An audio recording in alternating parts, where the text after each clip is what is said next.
Hey everybody, welcome to Game Changers by Leyline, our podcast where we get together and talk about how both Leyline is changing the game and changing the world, a group of folks who have been supporting, making that game change, and bringing in other game changers, either who have been a part of helping Leyline grow and expand and do the amazing work, or folks who aren't even a part of the Leyline project and everything we're trying to do, who are also game changers out there trying to make a difference in the world around us. Why do we call ourselves game changers?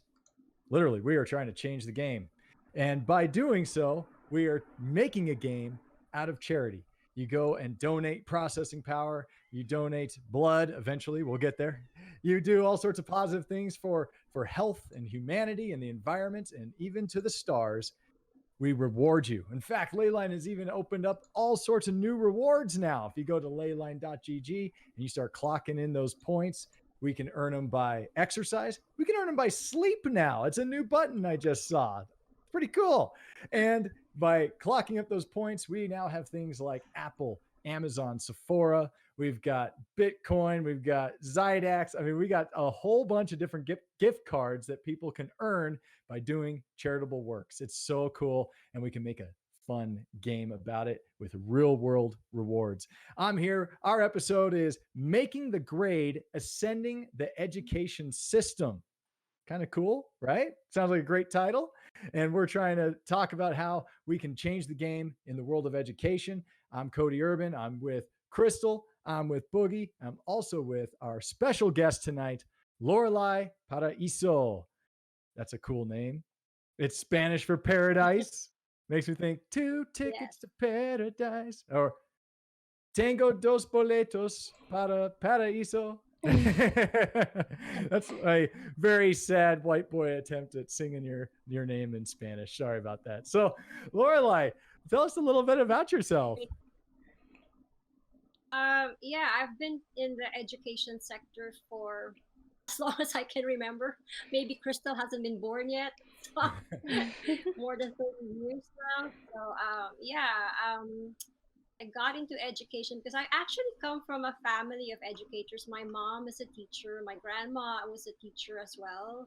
Although they were not trained as teachers. My mom is a chemist actually, but she taught chemistry. And my grandma as well, she didn't train as a teacher, but she taught a subject. So I'm formally a teacher because I took education classes. Although for my bachelor, I did psychology, but in psychology, it's so general. So I had a chance to choose where I will take my practicum. And I did that in a preschool because I love kids. I'm the eldest in my family. And I had a hand in raising my siblings because we're like many years apart. So how many I love.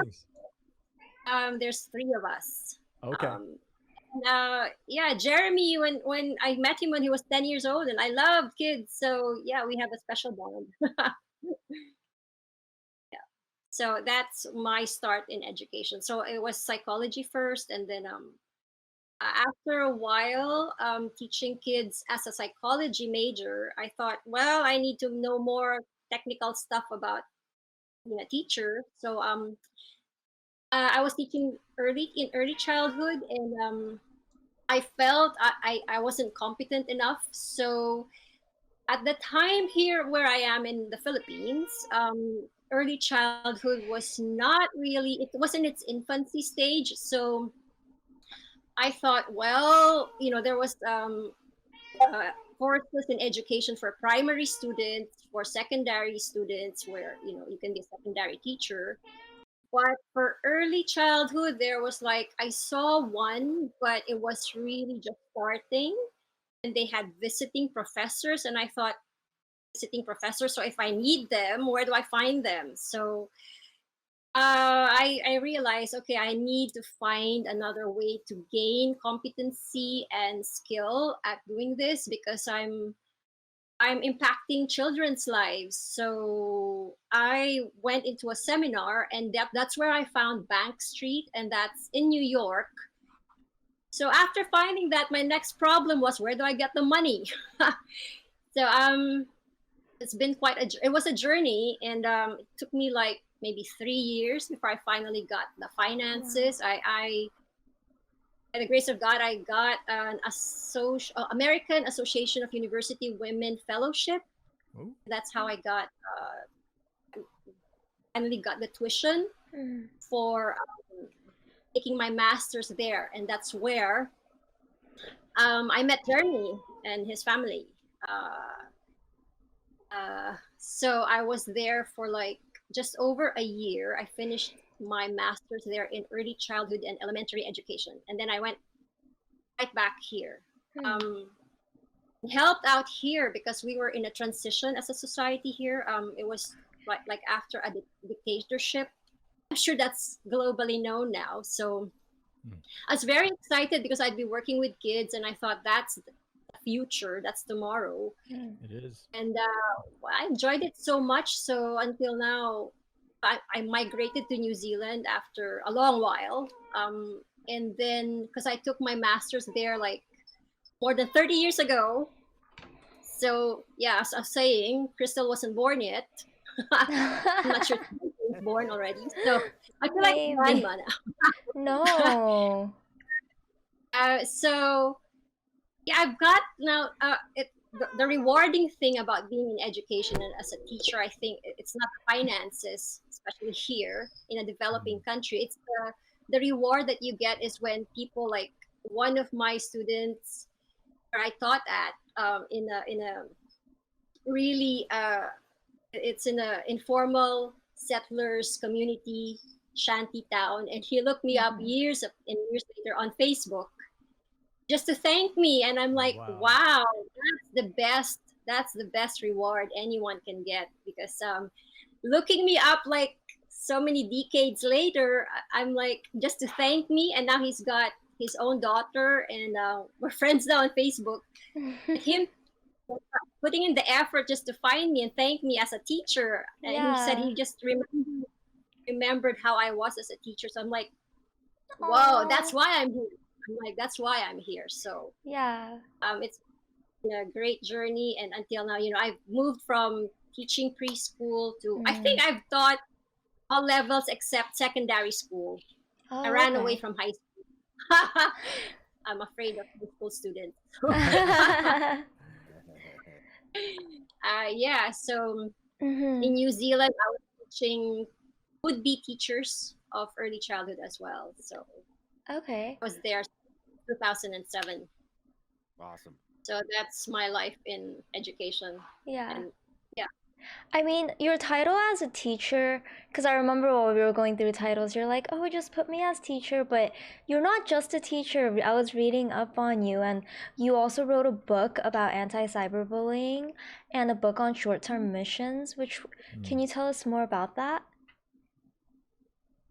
Um, anti-cyberbullying book, I felt like I've always been interested in children's literature because as a teacher, you read a lot of books to kids. I can Mm-hmm. remember when I was there, I was in New York, so it was a multicultural classroom. mm. And I'd have students from Africa, from some of them didn't even, speak a word of English. And then at the end of the year, they'd be speaking better than you are, the 3 year old.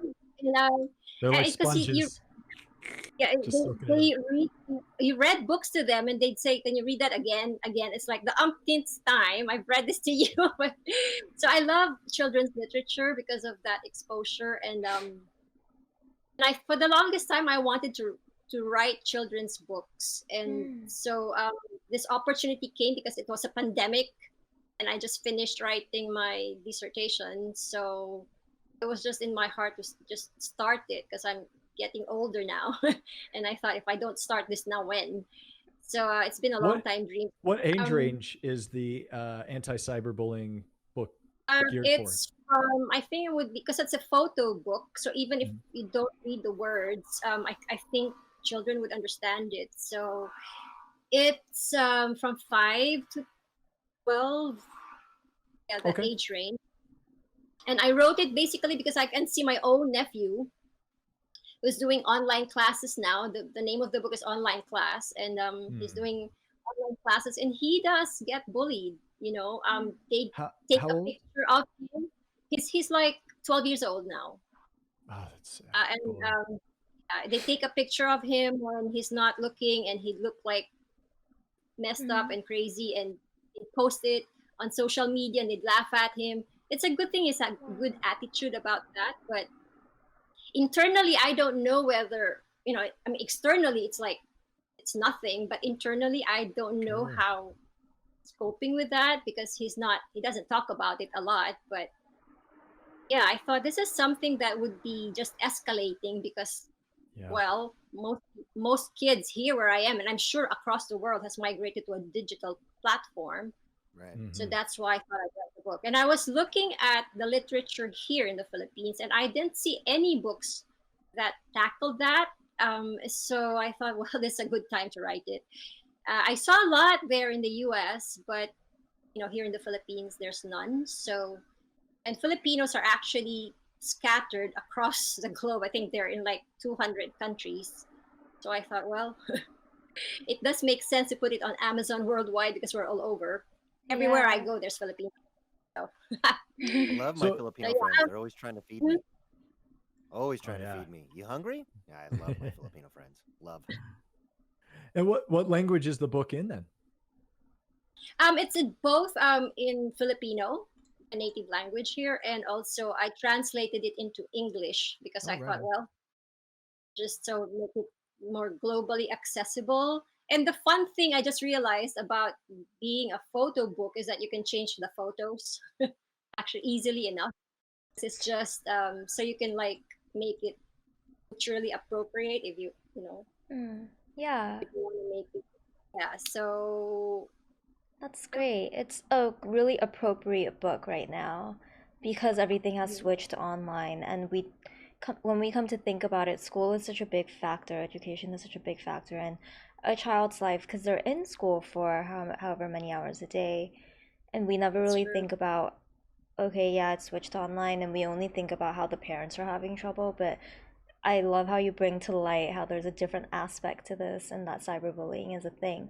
I know that a big theme about what you do is sharing compassion and spreading compassion, whether it's within classrooms or within your missions. Can you tell us more about how that got started and how that kind of diverged into your philanthropy and how that leads you in what you Yes. do? Yeah. Uh, Thank you. well, my grandfather was a doctor, medical doctor. He was a military doctor, and I grew up witnessing his philanthropy. Uh, He, my mom and my dad are like war babies, so they were born like just before World War II. And my grandfather was a military doctor, so at the time, entire country, I'm sure across the world, um, but particularly in the Philippines, we were occupied, of course, we were 400 years under Spain. That's why our surnames are in Spanish, most of us. And then we were occupied by the U.S. as well. And then we had the Japanese was during the war. So my grandfather, although he was a medical doctor, um, wasn't like most doctors are supposed to be rich. I can remember one of my cousins who's now there in the U.S. asking his dad because uh, my mother's siblings, they all worked these jobs like selling newspapers and shining shoes because even as a doctor when it was just after the war, it wasn't something that you took money for. I mean, you just help people. So I think he brought that all the way until the war was decades later. When I was growing up, I saw him. He was just helping here in the community and people who were like in the informal settlers area near where I am. He would help pregnant women. They didn't have money for them to give birth in a hospital, and they knock at our door and call my grandfather, and he would just help. So he didn't ask anything from them. So he from that kind of experience and exposure to what my grandfather did, it was just a way of life for him. So he had the most impact. He was the most significant, influential person in my life. And seeing that growing up, it was just, I knew that life is about helping others.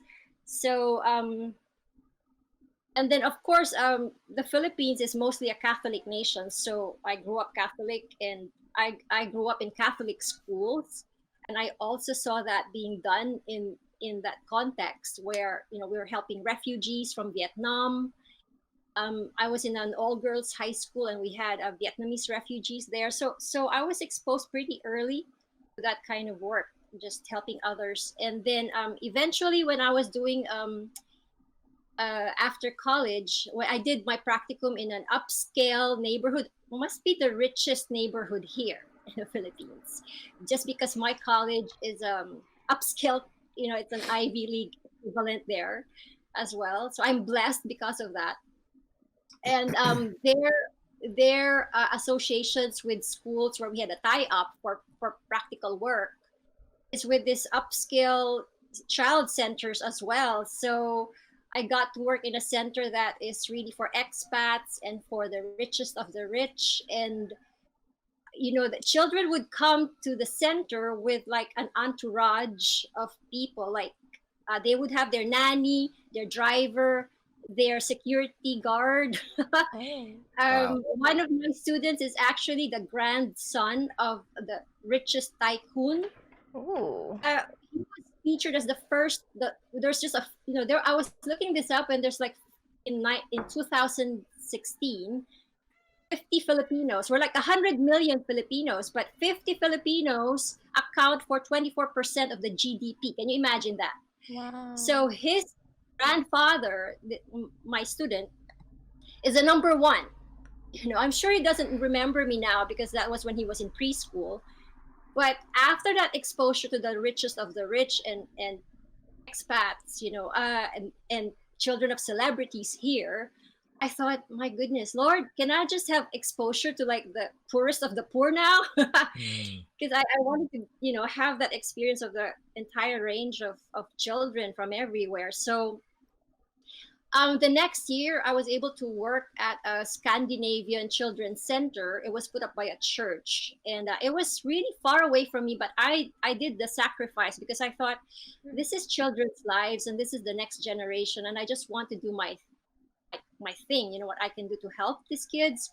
So they were in a shanty town, and I can remember the church was in the middle of that, and so I had exposure to children who cursed, and it would sting in my ears, like because they got that from the streets, and they just be running in the streets, and I tell them, go home now because you're going to be run over. It's wild. So because of that exposure, and then after that, that's when I went to the US, and I thought I should really study and be more competent at this. And when I was in the US, my school was in the Upper West Side of New York, where the more affluent families lived as well. So, and then I also had experience looking for a church in the Bronx. So I saw the disparity between the rich and the poor in a developing country, and the disparity between the rich and the poor in a developed nation like the US. So having that broad exposure and experience, I sort of understood more about poverty and how it's really different in developed nation and in a developing nation. In New Zealand, which is it's considered as a developed nation, I also saw that. So but you couldn't really see the difference between the rich and the poor because they dressed alike. Oh, So they all dress like hobbits, right? We have I don't mean to butt in here. We have an interesting question from chat. Has support from refugees improved or worsened over time? And that is from Jeremy, actually. Big shout out support to for Jeremy, refugees. CEO. I haven't been back to that context where I saw the refugees, because I was in the Catholic institution where I was a student. But the last time that I saw refugees being helped was in New Zealand, And of course, I also taught refugees in a particular refugee camp in Thailand. So if when you say has it worsened, I think so. There's more because of all the displacement that has happened because of war, and because of conflict, and because of disasters, and but mostly conflict, I suppose, because they had to go to a different country. So yeah, in Thailand, which was in the missions book, I taught in a refugee camp, Mm. and that was really providential because I wasn't looking for it, but it just fell on my lap. So they learned I was a teacher, and then they invited me. And it's so funny because years later, so I taught for like just a day teachers who were informal teachers. They were not formal teachers. They're not qualified teachers, but they were teaching. They were Karen, so they were in Thailand, but they were actually refugees from Myanmar. Oh, okay. So they were teaching their children because they wanted to invest in the next generation, like I want to, but they're not qualified teachers. So I taught the informal teachers there in the camp. And years later, when I was in New Zealand, it's so funny because I met somebody who was uh, Burmese, and I told him, and he said he was in a refugee camp in Thailand, and I said, "Were you at Mesot?" And he said, "How did you know?" And Huh. like I was there, and I taught there, and Mm. I thought, wow, he could have been one of the students of one of those informal teachers, the teachers there, and Wow. Yeah. it's just funny how that's a circle. So So you in response to the question, I'm not sure, but I think it has worsened because of all the displacement in terms of the conflict that's happening across the world now. So Mm. yeah. Yeah, I would agree. I So you've think pretty that much taught everywhere. You've taught like all over the planet, it seems like. I have Every an interesting, hemisphere. I right? know. I have an interesting question well, for you. that's why I'm doing this, is because I was gonna say I'm not. It's not because I'm a good person. It's just because I'm a grateful person. I think there's a difference. Hmm. Mm. So it's Ooh, I not Interesting. like because that. I I'm like just that as well. grateful. I'm just grateful Aw. because I saw how privileged I was, that Yeah. even in a country where there's so much poverty. Although I was looking this up as well before talking to you guys, and across the world poverty has declined. Jeremy, that must be a good news for you. But Jeremy's Leyline's working rallying. to punch poverty in the face, Yes, destroy poverty. eradicate. Yeah, it has that's actually World Health Organization, World Bank, sorry, World Bank's goal is to eradicate poverty. Mhm. And across the world it has actually improved, but because of the pandemic it has gone back. So Aw. but here in the Philippines, it's just I was looking this up, and I saw that based on the World Bank report as well, that although there was a pandemic here, I mean, there's an ongoing pandemic now in the Philippines, poverty has actually declined, even when there's this pandemic. So it was 19.8 last year, and now they are forecasting that it will be like 18%. So, but they're still poor people. I mean, it's they're. Yeah. But Right. I'm just grateful because I've been given that experiences that I have, and I saw my grandfather just helping others, and so in terms of compassion, and as a Christian, an avowed Christian, so I I just think it's just how you live life. So Love I that. met a person who's a Jew when I was teaching in New Zealand. So she's one of the students, and she was telling me that as a Jew, this is not a religion for me. This Jewishness, and it's who I am. It's my Mm. way of life. So in the same way, I'd like to think that as a Christian, I'm not just a Christian by name. I'm a Christian. That's who I am, and that's what I identify as. And I was just looking at this also across the globe, that only like only 7% are atheists. And majority are still Christians, 30+%, and Islam comes at second at 23%. So just to say that most people, majority of us humanity, do believe in a God, do believe in a supreme being. Um, Even in New Zealand, the Maori, they do their prayers before class. We would utter a prayer in Maori. So yeah, therefore spirituality is something, it's different from religion. So for me, it's not, I'm not doing this compassion thing because of, I want to earn points to go. It's my Leyline points. I Ironic. I joke around with my students because I tell them, how can I not be a Christian? I mean, it's all over my name. It's Paraiso, and my middle name is Cruz, and Cruz is cross, and it's even in Cross, the yeah. right sequence. So it's like Cruz Paraiso. So my name is Cruz Paraiso. It's cross So what does paradise. So Lorelie mean? actually, I love my name. My mom gave me that name, and that means victorious because it's a derivative. Oh. World is like what you put on a Yeah, that as a makes crown. sense. I always love Yeah. breaking out the I etymology of words. So I just want to Yeah, point out that I totally know compassion. that Yeah, I so totally know compassion. that you're related to Jeremy. I know you're related to Jeremy. You we're guys, giving I away. you know, guys I was can gonna talk. say. Wowzers, you are totally related. I want to switch gears really quick with you. I want to get back to the teaching stuff. Kitty What cat. do you think Sorry. makes a good teacher? Because before you answer that, I wanted to Cody. He teaches at-risk youth and media arts, and I'm formerly, and I still kind of teach martial arts, and I've been doing that for about 20 years. And I would have absolutely loved teachers like the two of you in my classes. I would have loved to learn from the two of you. You sound like wonderful. Love you guys. You guys are great. So, what makes a good teacher, in your opinion? For me, a teacher who definitely competent is foundational. You have to have the competence in terms of skills and knowledge. That's why I went there to study, because early childhood was not my original degree. So I think competence is so that's basic. And then after that, I would say you need to have a genuine, authentic love for people, because teaching is all about people and relationships.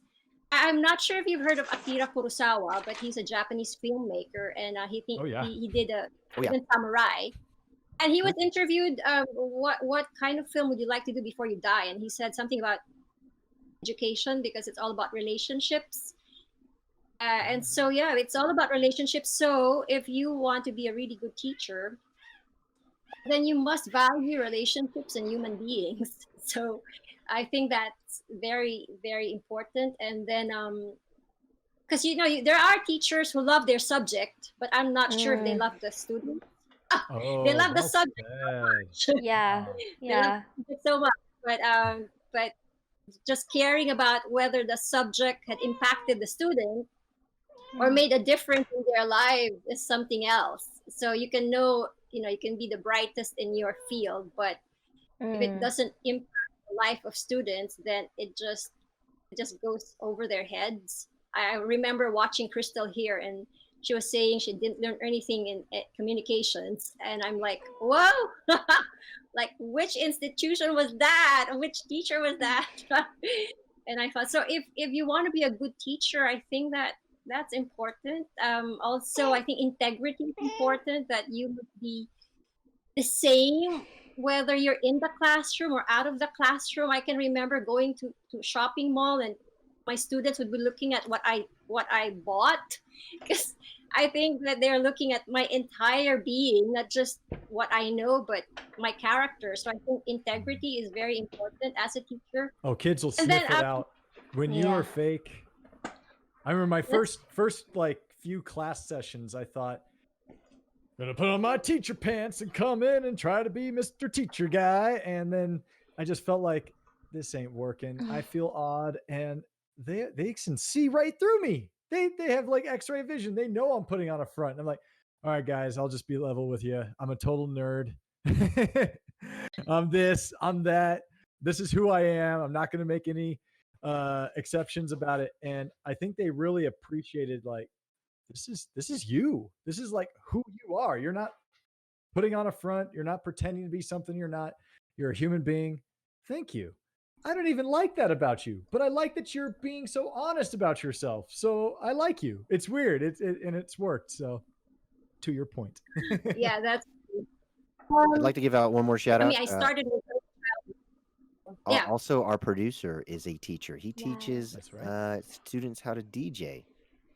Check it out, Dance Music Initiative. I love you, Brian, producer. It's great. But he teaches. I mean, if you could become a teacher and you teach skills like that, that's pretty crazy too. So it takes a lot of patience, and he's a wonderful instructor. He taught me some origami one day at our retreat, and I'm all thumbs when it comes to that stuff. And it was Yeah. he had patience. He just pat me on the head. Good job, Justin.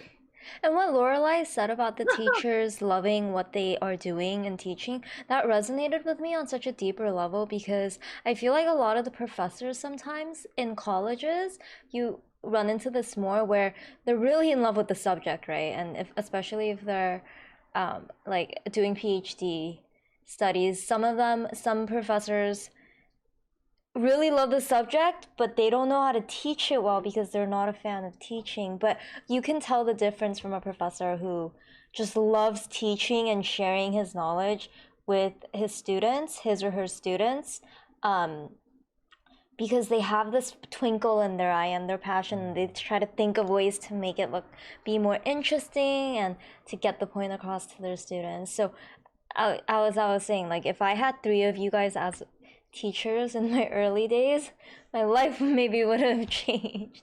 Having good professors and teachers are so important. I think your life's working out great because you're right there. And I'm so glad you're where you're at. Wouldn't want it to be any different personally.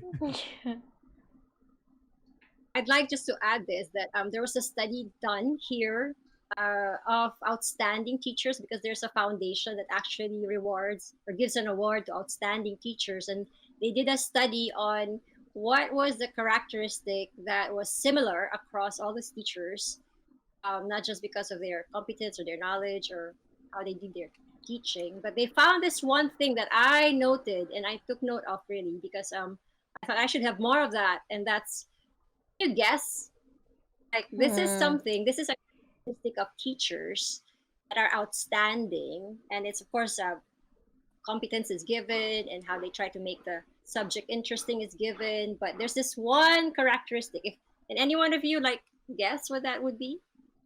For an Humor? outstanding teacher to have. Yes, you got it right. You get a Wait. prize for me. Really? Yes, it's a sense of humor. I thought Good. I need more of that. I told dad jokes in my class all day long. Cody does. Nice. At least somebody appreciates my humor. I can't believe I got it right. So you'd make a really great teacher if you have a sense of humor. So Boogie would be number 1 there. Yeah. Hey, you heard it here. That's it. I quit. I'm out. I'm going to teach. Why do I It's funny feel that- super accomplished today for getting... Sorry, what was that, Cody? I was just gonna say, what's fun is I've worked with a lot of kids who were always the class clown of all the subjects everywhere they grew up, and that gets squashed all the time. Knock it off. Stop doing that. Just be a drone. Be like this. You sit there quiet. You learn. You only talk when your hands raised. All that, and we reward that. We encourage that in many ways. But the kids who I don't know, they have this passion and this massive sense of humor, and they've just got all this energy, and they're type A or they're high I in what does high I stand for? You know, is that personality type that influences major influencers, and they just can't help it. And so these kids come to me, and I'll get teachers, I'll even get parents saying, okay, my students sign up for your program, they are a handful, please just do the best. They fail everywhere else. I don't know if they're going to do well with you. I'm not holding my breath. I mean, like all sorts of just negative things. And when I hear teachers and parents and staff members introduce kids to me like that, I'm like, yes, bring them, because that's who I want. It's like, I want these kids who are like that. And then I've had students where I'm like, okay, let's put you in front of the camera. Let's get you harness that energy, start writing stories and scripts, start acting, start performing, start doing this, start doing that. And they find out there's a career for this. I can actually do something with this. This thing that's been getting me in trouble and all these negative comments and all this negative feedback, I'm able to go fan that flame, you know, and then have a sense of humor about it. You know, Where were you in high school when I needed you? Oh, Where I were was you? not like a favorite of any of my teachers except my biology teacher because he was a dork too. But other than that, I was just like, Yeah. shut up, Mr. Smith. Quit talking. Put your hand down. Quiet. Sit And in I the know back. that may not work for every subject, but hopefully giving the kids that outlet, like come to the media program, get that outlet, get those creative juices flowing, cathartic energy, you know, telling your stories, doing your thing. And maybe when you go to the science class or whatnot, you feel like, I had my fix. I'm good. I can actually focus and pay attention a little bit more. So so anyway, I just feel like sense of humor really spoke to me on that because if I'm constantly resistant, like, behave, no, go to your place, do your thing, and have no real sense of humor and that sense of joy of just the humanity coming out of this person, it's just going to squash their spirit just like everyone else is. Yeah, Those are my I two just want to say that actually, looking at how you would change education now, I've come across several people. These are like intellectuals and writers. Like I don't know if you've heard of Daniel Pink, who wrote A Whole New Mind. Also Sir Ken Robinson. He's a sir because he was knighted in England because of his work in the British educational system, who espoused and advocated for creativity. And also there's JSB, or John Seeley Brown, who's, well, let's just call him JSB as shorter. And he's worked as the number one guy at Xerox Corporation. His title now is Chief of Confusion. So can you imagine that? Chief of Confusion. I'm like, wow. And Absolutely, they I are can all imagine that. all of these people. Absolutely. I'm not sure if they knew each other, but they're all saying the same thing, that in this day of age of AI and age of confusion, age of disinformation, they were saying the best way to really uh, do education and prepare students for the future is really to be playful and imaginative and creative. So that doesn't just work with one particular subject, but across the curriculum. That's something that you need to foster and nurture. Is of course, aside from compassion, is creativity and imagination and being playful. So which relates really well to Leyline, being in the game sector. So gamifying concepts and stuff like that. I find that doing that with kids before in a face-to-face classroom just really worked well because I guess it's in our system to be creative. It's already it's who we are as well, as made in the image of a creator. Is what I believe. So we have that Bless you. as part of nature to be creative. So who thrives nowadays would be there's a maker movement now because artists and even those who do robotics, scientists who come up with something with products, with crafts.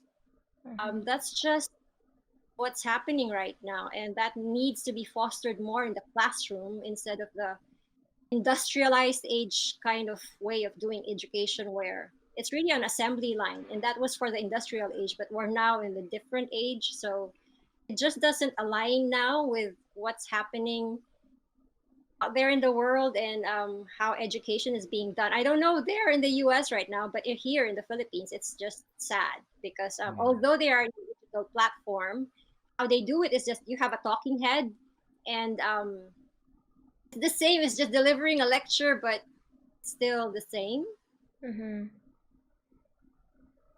Yeah, I Losing you mean, guys, so as I don't know a why. former student, recent So student. that's happening. I think there's a delay, so we end up talking over each other, Yeah, unfortunately.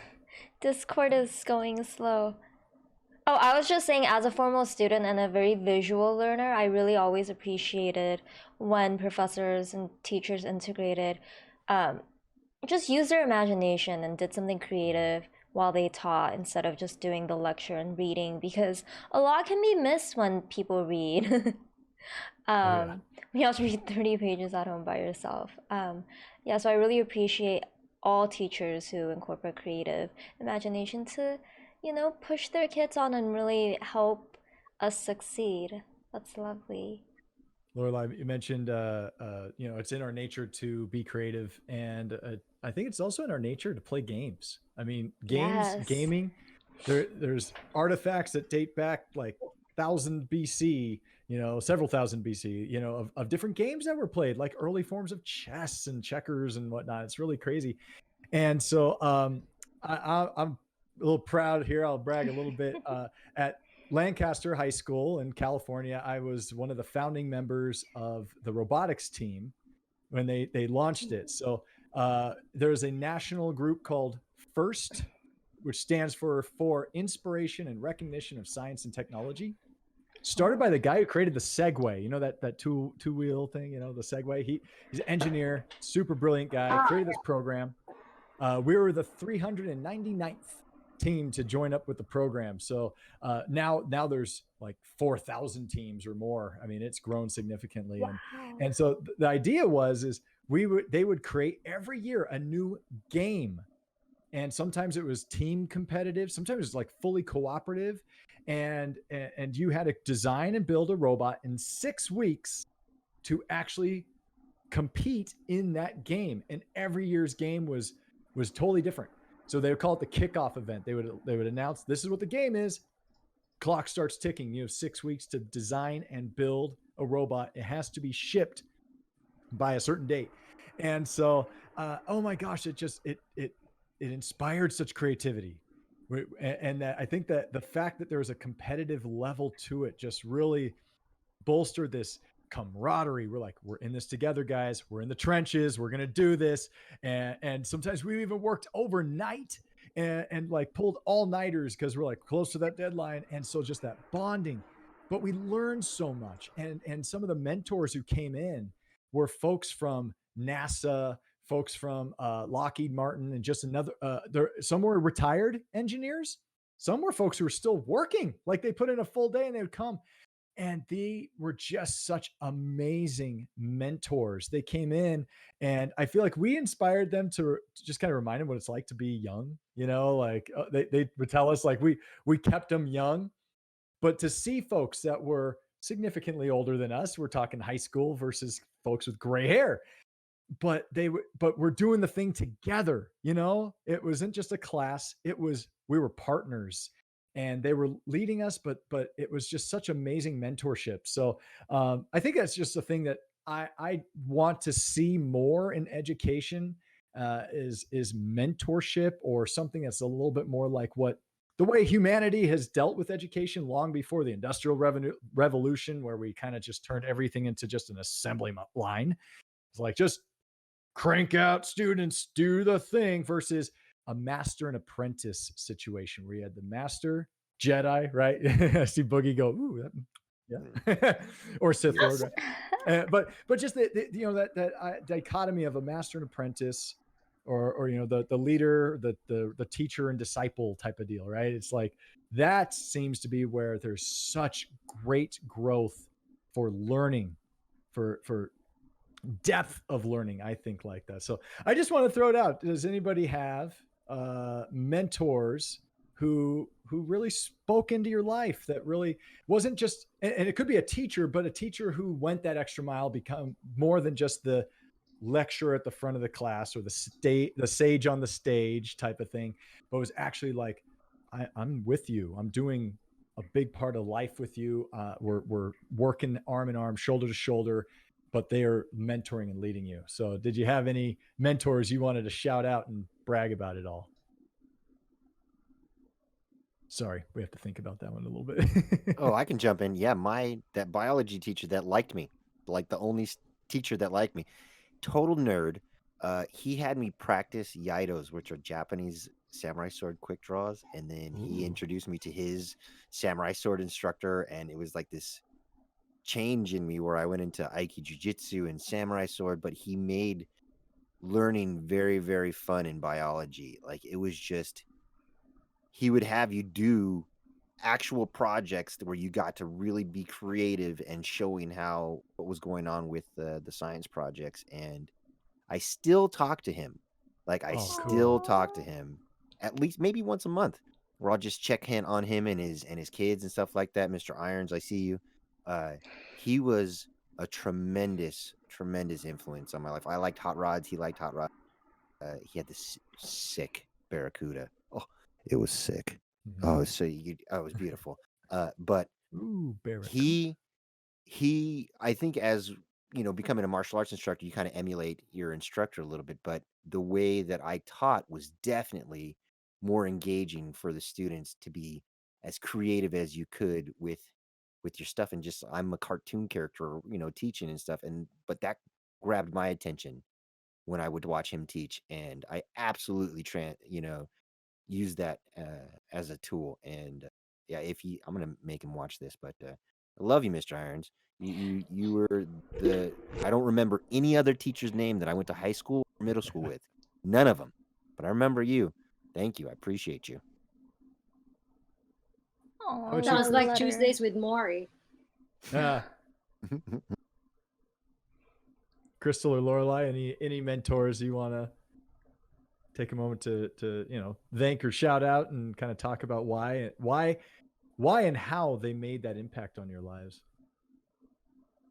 Yeah, at the top of my mind, I've never really been into school and learning and education. I mean, I don't think I was a bad student, but I've never really been very passionate about anything education wise.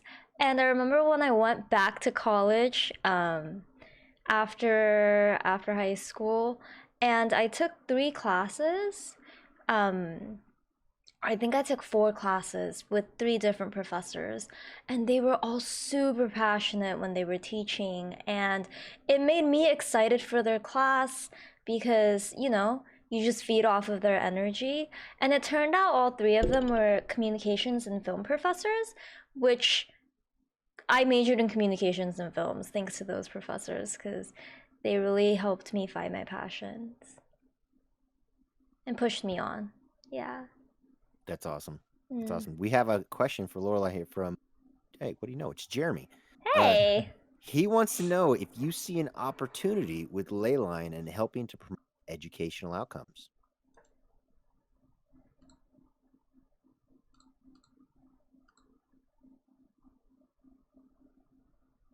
She's. I don't hear you, Lorelie. It looks like you've muted yourself. Yes. Aha. Ooh. Uh-huh. Darn Discord. Here we go. Okay. I also can't hear you because you are breaking up. Oh. no. So can you say I'll repeat that the again? question. Yeah. Do you see an opportunity with Leyline and helping promote educational outcomes? Oh, yeah, heaps. Because we were talking about how you have a platform that's scalable and that you can actually mentor students in terms of, well, they can build any project, like a game project, on your platform, and also while earning points and rewards. And yes, a lot. So just the practical aspect of it, so that it's just not theory. It's game design and game development is very cutting edge and very new here.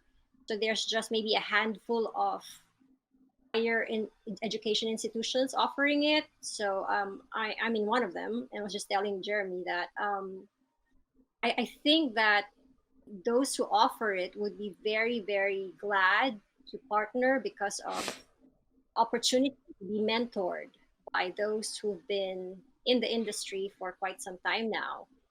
And just because of the experience that they'll get as well. And yeah, the fact that they'll be in cutting edge of what's happening. Plus, and there's a plus, is that they're doing uh, helpful work for the planet. So I think it's double edged. So that's great, really. Awesome. So We actually have a couple student ambassadors that are taking in the Leyline platform, and I see you guys working hard for the esports stuff, and I see So everybody working in exciting. marketing and in community. You guys are doing phenomenal stuff, biz dev and the engineering. Love having you here. May not see it a lot, but man, we love you guys. You guys are killing it. I went to go get coffee today, and I came back to like a plan for the whole esports thing that we're doing, like made up, and I I was like, saw well, that. I don't have to do anything. This is great. You guys killed everything. It's like, all right, cool. They're super eager, super talented, and yeah, a lot of love to our student ambassadors. Yeah. Congratulations to all of you, actually, for all the hard work you've put in. Leyline's been not just even a year old, I think, and you've done a lot already. So hopefully, I'll be able to help in that area of Yeah. academia and also nonprofits. We hope so too. Oh yeah, Yeah, that's exciting. right on. Well, I definitely appreciate you coming tonight and dropping some knowledge on us. You should write a book on your life because what an adventure that is. Goodness Right. gracious. Tell I'm us about it. my other job is I'm an executive producer for like stuff on TV and stuff, and I think that's a fun story. That's a crazy story. You should, I don't know, I'd read it. I'd Done watch any it. crazy things, Boogie? You said your teachers don't like you, but I guess my teachers like me. And then after my entire life being cooped up, and I lived a very protected life. I just went ahead and did all the crazy things I did. So Awesome. in return for being best in conduct, that's Well, it. thank you for going out and doing all these cool stuff that actually bring positive change to the world. No, Yes, it was thank you my very much. privilege actually. It Aw. changed me as a person. And I just wanted maybe as a last thing is that I was listening in on your last podcast. I mean broadcast, and Mm. um somebody said about you don't necessarily have to go to university, which I agree with. Except that one of the things that I just want to add to that um, is that aside from the network that you are able to build while you're in college, is that it just does something to you that's internal. So Mm. it's not all external, because when I was listening to that, I thought they just missed something there, which is Maybe. we're talking about external things, which are all the networks and things like that, and Mhm. being able to maybe get into a better job or opportunities when you're in a Mhm. context like that. But for me, I think what I got out of it is it's like I changed internally because of my experiences in college, because I was really protected when I was growing Mm. up. So in college, I eventually had more freedom, and so I think that aside from the network of that I built socially, it's really what happened to me internally. So I really grew as a person and matured, and I got into college and university. So it's Yeah. where I asked the most important question of all is what am I here for? So I think Mm. that I did all of this compassion stuff is because I had to ask myself, and every human has to ask that. Mm. Immanuel Kant said that, and other apologists that I came across said that. It's a basic human need and question is, what am I here for? What's my purpose? What's my meaning? So in college, I had a thought about that, and I think that's where I finally made the decision that, because I was failing. Maybe I had three failing grades. It's quite a miracle that I got a fellowship with the American Association of University Women, because I had three failures, three Mm. major subjects that I no well, one is not too Wow. major. It's P. But I failed in economics and I failed in algebra. I hated math. Mm. So, but because my life had no meaning, it had no purpose. Mm. But when I met Christ, that's when wow, I mean, I decided to become, not just religious, which the Philippines is already a religious nation. We have all Mm. these festivals, and, festivals of the saints and stuff like that. But I just didn't want it to be an obligation and a duty now. I was saying it's my life now. It's who I am, Yeah. because I made a decision that I want a life with purpose and meaning. And so now I'm living that because I'm so grateful. I was saying earlier, and my life has meaning now because of the work that I've done. So it's not to make me feel good. It does at times, but many times it's a sacrifice. It's when I meet refugees or I go on these different places where I see poverty, it's not joyful.